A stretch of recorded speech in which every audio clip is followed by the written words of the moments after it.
Bonjour, Gérard Hervé, je suis président de l'association Alcool Assistance de Saint-Quentin. Nous sommes ici accueillis chez Josie qui va nous faire une exposition sur le SAF, c'est-à-dire le syndrome d'alcoolisation fœtale, qui aura lieu du 6 au 13 septembre 2019 à Saint-Quentin et ce au 115 rue d'Île. Josie, bonjour. Bonjour Gérard, donc très honorée de te recevoir chez moi, en plus pour une bonne cause que je partage avec toi. Donc contre l'addiction de la cigarette, la drogue, le tabac et autres choses bien sûr, les médicaments et plein d'autres choses. Donc ayant eu deux frères décédés à cause de ça et pour qu'on ne trouve plus jamais ça, parce qu'il y a des associations qui peuvent aider ces gens-là qui veulent s'arrêter. Donc voilà, c'est pour ça que je suis ici, que j'ai peint des tableaux avec mon cœur et avec beaucoup de pensées pour mes deux frères qui sont disparus. Bon, bah écoute, sans plus attendre, Josie, tu vas nous présenter ton travail. Je vais me permettre, si tu me permets, de t'aider à te lever. Présente-nous ce que tu vas nous proposer à la semaine du 6 au 13 septembre. Alors, moi j'ai pensé le départ, puisqu'au départ c'est le problème de la cigarette, du tabac et de la drogue. C'est dans le ventre de la maman.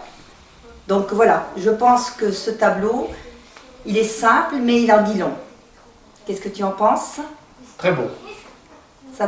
Excellent travail. Ça parle, parce que là-bas, c'est ça, quand on boit ou qu'on se drogue ou la cigarette quand on est enceinte, c'est la catastrophe. Bien sûr. Voilà.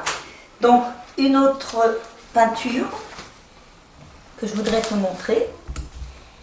Voilà. Donc Gérard, tu vois, là je te présente un tableau qui pour moi représente le cœur et toutes ses émotions. Mais j'aurais voulu avoir ton avis. Qu'est-ce que tu ressens? Ben moi quand je vois ce tableau, tu vois, ma petite Josie, je vois bien effectivement, on voit là, ce contour qu'on pourrait associer à la marmite du docteur Boudreau. La marmite du docteur Boudreau, c'est une marmite, alors elle est cataloguée comme ça, comme une marmite, puisqu'il faut bien lui donner un nom, mais en fait c'est la vie, c'est le cœur des uns et des autres. Et en bas, ici, on voit les tensions internes, les tensions externes, qui alimentent justement ce cœur, et on peut voir ici les soupapes naturelles, les soupapes naturelles qui sont le sport, par exemple, le travail, l'argent, la joie, la vie de famille, tout ça sont des soupapes naturelles. Et si on a nos tensions et nos soupapes naturelles qui travaillent bien, on est bien dans la vie, n'est-ce pas? Mais on peut avoir aussi nos soupapes naturelles qui vont se transformer en tensions. La vie de famille, c'est bien, mais parfois, ça crée des tensions. Donc, on va les retrouver dans les tensions. Et là, le cœur, il est trop petit pour recevoir tout ça. Et il risque d'exploser. Et pour pas qu'il explose, heureusement, le corps humain est bien fait, on a cette soupape artificielle qu'on voit là. Et cette soupape artificielle s'ouvre. Donc, qu'est-ce que c'est? Eh bien, c'est le tabac, c'est la drogue, c'est l'alcool, c'est le sucre, c'est le chocolat, parce que quand on parle d'addiction, on va parler de tabac, on va parler de drogue, on va parler d'alcool, mais aussi de sucre. Le sucre, c'est une addiction. Donc voilà. Et le problème, c'est que cette soupape artificielle, il ne faut pas qu'elle s'agrandisse, parce que plus elle va s'agrandir, moins elle va laisser de place aux soupapes naturelles. Et les soupapes naturelles vont se fermer automatiquement. Et il n'y aura plus que cette soupape là. Et après, il ne reste plus rien, sauf cette addiction. Je suis tout à fait contente que tu aies lu ce que je ressentais. Voilà. Donc après, Gégé, je voudrais te demander si tu comprends celui-ci. Parce que j'ai le message que j'ai voulu faire passer. Donc Gérard, je te représente un autre tableau. Je ne vais pas te dire ce que c'est, j'aimerais bien voir ton interprétation. Alors moi, ce que je vois plein de tensions qui montent et qui isolent cette personne qui pourrait être dans une addiction. Parce que toutes ces tensions là comme ça brûlent un peu comme les flammes de l'enfer, si tant est que l'enfer existe. Moi je suis d'accord avec toi, donc moi je voyais la tension et la souffrance. Oui, bien évidemment. Une grosse souffrance. Du moment où il y a des flammes, il y a la souffrance. Et là, on voit bien le sujet en noir. S'il est en noir, c'est qu'il est en souffrance, bien évidemment. Ce n'est pas les couleurs vives de la beauté, de la gaieté, etc. Voilà. Et je rajouterais la solitude. Bien évidemment. Ben, tout à l'heure, quand je parlais de la marmite du docteur Boudreau, hein, si on ouvre cette soupape artificielle et qu'on ferme ces soupapes naturelles, effectivement, il n'y a plus de vie de famille, il n'y a plus rien. Donc il y a la solitude obligatoire. Voilà, je voulais qu'on le dise, il y a la solitude. Voilà, mais Josie, dans n'importe quel cas de figure d'un malade addict, on va parler d'un malade addict, ça finit toujours par la solitude. Toujours. Voilà. Mais c'était important qu'on le dise. C'est important qu'on le dise. Pour l'entourage. Oui, pour l'entourage, puisque nous sommes gens là aussi pour informer l'entourage des problèmes d'addiction et de savoir combien les gens sont seuls. Voilà, ce que je voulais t'entendre dire, c'est ça, parce que souvent quand tu as autour de toi quelqu'un qui boit, on ne sent pas qu'il est seul. On s'en aperçoit quand c'est trop tard. Ah, on s'en aperçoit toujours trop tard. Voilà, c'est le message que moi je voulais faire passer aujourd'hui. Eh bien, son message va passer, j'en suis persuadé, Josie. J'espère bien, en tout cas. Bah écoute, Josie, oui, effectivement, ce tableau parle bien, et là, on voit bien la personne qui est en pleine solitude. Mais on ne parle pas non plus de la solitude que du malade, mais il y a aussi la solitude de l'entourage. Tu le sais puisque tu l'as rencontré, nous avons chez nous une dame qui s'occupe du groupe entourage, hein, qui est là pour rassurer les familles des malades qui eux aussi souffrent et souffrent aussi de cette solitude. Et là on les retrouve là, enfin moi hein, je l'interprète comme ça, hein. Tu vois, là tout ça, là, tous ces membres noirs, là, pour moi ça c'est l'entourage. Voilà, c'est la maman, c'est le papa, c'est le frère, c'est la sœur, c'est toute la famille. Alors, toute la famille, mais même au-delà, parce que dans une entreprise, quand on est dans une entreprise et qu'on a affaire à un sujet, la personne, elle est très compétente, elle est très professionnelle, et puis un jour, on ne sait pas pourquoi, je l'ai expliqué tout à l'heure avec la marmite, va tomber dans une addiction. Et bien là, il y a ses collègues qui disent « avant on pouvait compter sur lui et maintenant je ne peux plus compter sur lui. Qu'est-ce que je peux faire pour l'aider ?» Et là, eh ben, le collègue devient entourage. Hein? L'entourage, ce n'est pas uniquement pour la famille, c'est aussi dans la société, aux alentours, dans l'entreprise, mais aussi dans les associations. Je vais parler d'un centre social, par exemple, où tu as quelqu'un, un bénévole, qui donne de son temps régulièrement et qui fait plaisir au centre, et puis tout à coup, il va tomber dans une addiction. Et là, on ne va plus le retrouver, ce bénévole. Mais il faut aller l'aider. Il ne faut pas le regarder en disant « bon, il est en train de crouler, il est en train de crouler, il est en train de noircir, il est en train de noircir ». Non, il faut qu'on aille l'aider. Voilà. Donc là, tous ces branchages, si je peux dire, noirs, vont quand même, d'abord on le voit, hein, ils vont tous vers le sujet, parce qu'il faut aller l'aider.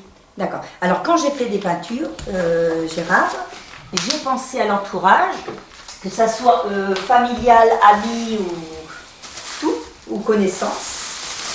Voilà. Donc c'est ce tableau-là. Voilà. Tu vois, où j'ai, à travers ce tableau, pensé à l'entourage de la famille, des amis. Et toi, à ton interprétation, tu en penses quoi? Oui, là je vois une personne très, très impliquée dans l'addiction, hein, où l'addiction a vraiment pris le dessus. Et il y a quand même il y a du blanc, donc il y a des petites lueurs d'espoir quand même. C'est l'espoir, de toute façon le but c'est l'espoir. Oui, l'espoir, mais l'espoir là est très faible. Mais ce tableau, ça vaut le coup. Ça vaut le coup parce que nous aussi on a rencontré des gens où on disait oh, lui ça y est, c'est fini, on ne peut plus rien pour lui. Mais si, on peut toujours quelque chose. Parce que dans sa tête, dans son cœur, dont tu nous as fait voir tout à l'heure, il y a toujours une petite pointe blanche. Et c'est cette pointe blanche qu'il faut aller chercher et gommer tout ce qu'il y a autour pour que tout redevienne blanc. Et on le voit là, on le voit très bien qu'il y a du blanc. Donc il y a encore quelques lueurs d'espoir. Et même dans l'entourage qui est là, l'entourage a aussi, lui, ses couleurs d'espoir. Hein, tout ce blanc qu'on voit, même si c'est un peu opaque, il y a quand même une petite fenêtre de sortie. Même s'il y a des espoirs, il y a l'espoir. Voilà. Toute famille espère. Ce tableau reflète bien de la difficulté de l'entourage à venir en aide à son mari, à son frère, à son Voilà. Son Moi, quand j'ai fait ce tableau, en fait, j'ai pensé à mes frères. Oui. De toute façon, toutes les peintures, je les dédie à mes frères. Tu vois, moi, je verrais plus ce côté-là, l'entourage professionnel, et ce côté-là, l'entourage familial. Pourquoi je dis ça? Parce qu'on ne peut pas être aimant et aidant. Tu ne peux pas aimer ton frère et l'aider. Tu ne peux pas aimer ta sœur et l'aider. Tu ne peux pas aimer ton enfant et l'aider. D'accord? C'est quelqu'un d'autre. D'accord avec toi. Et c'est ce côté-là. C'est la vie associative, c'est la vie professionnelle, c'est le lien social. Il n'y a que lui qui arrivera à le sauver. Toi, tu pourras l'accompagner, mais tu ne pourras rien pour lui. Voilà, Si c'est ce n'est pour que ça, l'accompagner. Ce tableau-là est très bien fait, mais il faut le voir en deux parties. Moi, je suis tout à fait d'accord avec toi. Et c'est Alors, grâce si à on des est gens d'accord, je comme aussi. toi, tu vois, il y a des associations comme toi, hein, que, ben voilà, que ce côté, il y a plus de blanc, plus Oui, d'espoir, mais c'est que quand on est seul et qu'on n'a pas la solution, en fait. C'est tu tout vois. à fait ça. Ben, la solution, on ne l'a pas. La Non, solution, mais on a l'aide, Gérard. La Là, on a solution, l'aide, on il y a- a les professionnels. il n'y a que lui. En tant que famille, Il tu n'y n'as a pas que tout lui ça. qui a la solution. Nous, on peut l'aider à aller vers ce blanc. Oui, mais quand les deux se rassemblent, c'est la force, Ah, bah bien c'est sûr. la réussite. Bien sûr. Voilà. Donc, Donc, Gérard, oui, si tu vois, par exemple, tu peux interpréter une femme, hein, avec une maman, par exemple, une femme, son mari. Tu vois, il y a des personnages qui se sont perdus ici. Tu vois, et la tête baissée, le corps regarde les bras. Tu peux imaginer, tu vois. oui, Qu'est-ce que tu en penses? oui. Alors, tu vois, si on pouvait prendre que ce coin-là, tu vois, si on pouvait découper je ne vais pas le faire, Voilà, hein, Josie, ouais, ouais. mais si on pouvait découper ton tableau, effectivement, on s'aperçoit qu'il y a tous ceux baissés. qui vivent dans la peine, avec les bras baissés, mais qui cherchent à s'élever. Or, un malade alcoolique, s'il a pris conscience de son problème, il ne faut surtout pas qu'il se lève. Il faut qu'il fasse preuve d'humilité. Moi, c'est ce qu'on m'a appris. Il faut faire preuve d'humilité. Et tu vois, s'il descend, il va arriver à la hauteur du blanc. Et là seulement, il pourra commencer à se relever. Tu vois, tant qu'il est là, il est vraiment dans son addiction. Voilà, complètement, complètement. Pour s'en sortir, il faut qu'il descende vers le blanc. Tu sais, il y a une caricature, moi, qui me faisait rire, que j'entendais il y a une vingtaine d'années. On disait, le malade alcoolique, pour qu'il s'en sorte, il faut qu'il coule, Mais pas entre deux eaux, hein. Il faut qu'il coule au fond de la piscine. Parce qu'au fond de la piscine, il peut donner un coup de talon et il remonte. Entre deux eaux, il ne remontera jamais.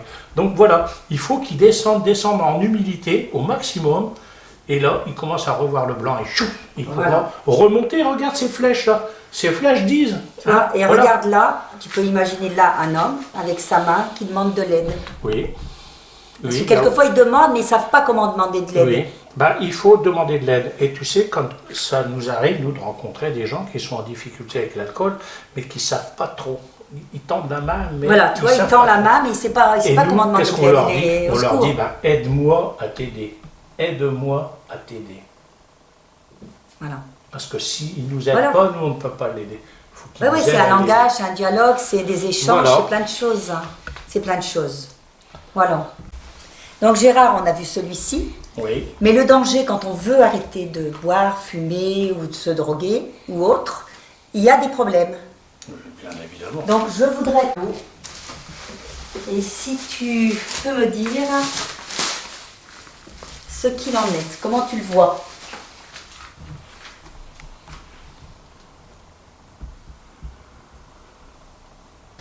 Alors l'ami, c'est-à-dire que voilà, la personne qui veut arrêter de fumer est là. Oui. Et tu as les amis qui sont très sympas. Allez, viens boire un dernier coup. Alors qu'ils savent ce que tu fais pour t'en sortir. Oui.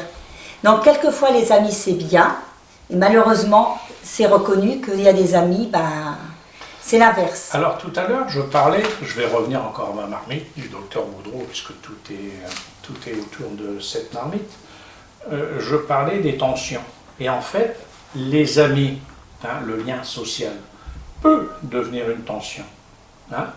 Et sortir avec quelqu'un, on va dire, on part en vacances, hein, puisque là, chacun, maintenant, est rentré de vacances, mais on part en vacances, mais je vais repartir avec mes amis de l'année dernière, sachant que c'est l'apéritif, c'est le rosé.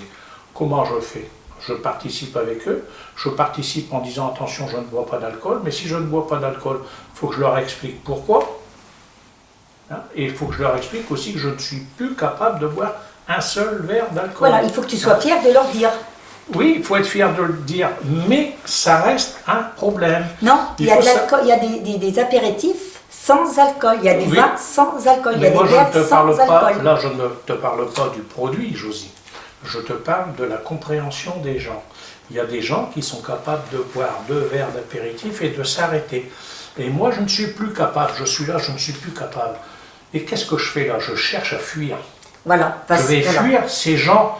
Je ne vais pas dire qu'ils sont nocifs. Pas du tout. J'ai passé de bonnes soirées avec eux. J'ai passé de bons moments. J'ai passé de bonnes vacances. Mais si je veux m'en sortir, il faut les fuir. D'où on parlait tout à l'heure, la solitude. Voilà, je reviendrai très certainement auprès d'eux en leur disant, écoutez, maintenant, moi l'alcool c'est fini.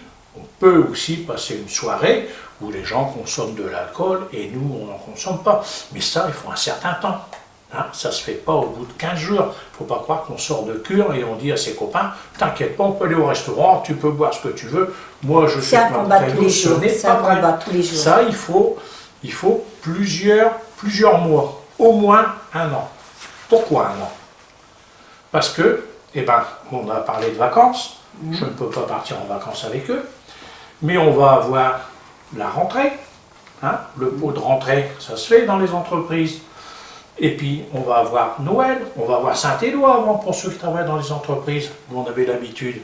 On va avoir Noël, on va avoir les étrennes, on va avoir Pâques, on va avoir la Pentecôte, on va avoir le 1er mai, on va avoir toutes ces choses-là, les anniversaires, les fêtes. Donc tout ça, ça met 1 an, puisque tous les ans, les mêmes fêtes reviennent. Et là, quand on dit, non, voilà, j'ai fait toutes les fêtes sans alcool, aujourd'hui je suis capable de les faire sans alcool. Donc on est un peu plus fort. Voilà. On n'est pas sorti d'affaires pour autant. On n'est jamais sorti un peu d'affaires, plus mais fort. voilà, plus Mais fort. au bout de quelques années, on peut revenir vers ses amis. Si vraiment ils comprennent et qui Et si consomment c'est des avec vrais amis. modération devant nous. Et si ce sont effectivement de vrais Voilà. amis. De toute façon, l'alcool, la cigarette et la drogue, c'est un combat constant. C'est un combat de tous les jours. C'est jamais C'est un acquis. combat de tous les jours. C'est jamais acquis. D'où l'aide d'une association, on en revient encore, plus de l'entourage. Voilà. Après, c'est tout un ensemble. Hein. D'accord. Et Je puis, suis d'accord avec toi. ça se peut que dans la vie, même si on a 10 ans, 15 ans d'abstinence, ça se peut que dans la vie, on soit avec des soucis. Il ne faut pas hésiter à aller voir le médecin et se faire aider par des médicaments, parce que de toute façon, là, il y a moins de risques, puisque le médecin, lui, saura gérer. Et voilà, il est au courant. Il va se dire, voilà, il y a des dépresseurs, il ne faut pas qu'ils soient trop forts pour pas qu'ils nous rappellent l'alcool, d'un côté. Mais de l'autre côté, il pourra très rapidement nous sevrer de ces médicaments. Une dépression, généralement, ça ne dure pas très très longtemps. Si c'est bien travaillé avec, je le répète, l'aide d'associations, avec l'aide de psychologues, avec l'aide de psychiatres ou avec l'aide de psychothérapeutes. Oui, que des professionnels. Voilà. Voilà, Ma petite Josie, oui, ça interprète vraiment bien le... je suis contente que les tableaux te font passer le message l'entourage vraiment très... qui était prévu. Voilà. Voilà. Merci Gérard.